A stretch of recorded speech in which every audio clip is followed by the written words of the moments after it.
My name is Daniel Garcia, Operations Manager for Advanced Excavations. We provide civil construction services to subdivisions throughout Perth, as well as to service authorities such as Western Power, Water Corporation, ATCO, Department of Transport. We've been in operation for 36 years, started in 1988 by my dad, Gus Garcia. We have depots from Perth up to Broome and operate through the northwest Kimberley also. Kobelco was our choice of machinery just because of their reliability. They were a solid product with a good price point. We bought our first Kobelco machineries in the early 2000s.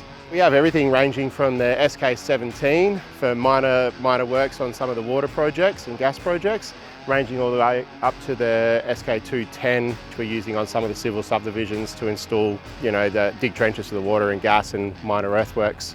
We purchased the SK135 SR. It's a good mid-range machine for the type of work that we do. It's compact enough that we can get into tight places without worrying about what's around us too much and causing some damage to the machine itself and also to the areas that we're working in.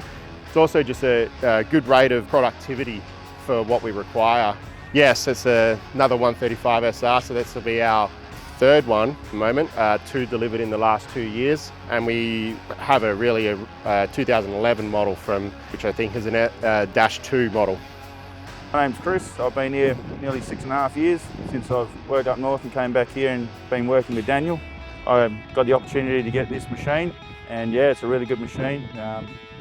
The hydraulics are good, machine flue's really good. Well, you got the design, like, more space, for us bigger sort of blokes, when you got smaller blokes, there's a bit more room for them, but bigger blokes like me and other people that operate it, we got heaps more room, and yeah, everything's really good and really smooth, so it's good.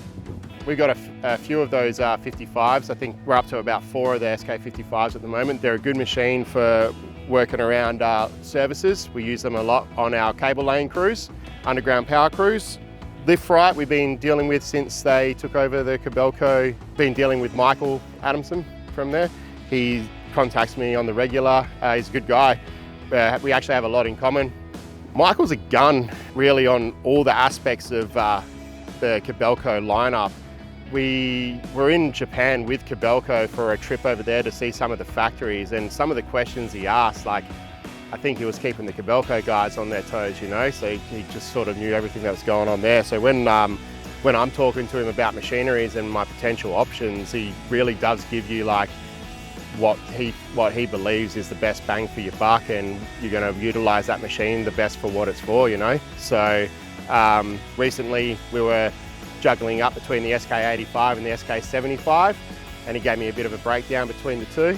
The SK75 was a better fit for what we were looking for, and we went with that, and I don't think he's going to be wrong there. The most important thing to us is that backup support, being able to pick up the phone, call your rep or call the dealership and just sort of nut out some issues if there are any issues with the machine. Servicing, they're pretty reliable on booking in a service, getting the equipment and getting out to site in a reasonable time frame. Our SK55 here on site is getting serviced today, and I only sent the service request through on Tuesday, and they wanted to do it yesterday, but I said no, so it's too early. So, so it's good to have the dealer behind you, backing you up and making sure that your machines are working, because in this climate we need them to keep working, otherwise you're just falling behind every day. We've trialled a few different machines in between Kobelcos, but we've always had the majority of our machines Kobelcos and pretty much 100% Kobelco at the moment. Yeah, they're a reliable machine and they just keep getting better with every iteration of their models.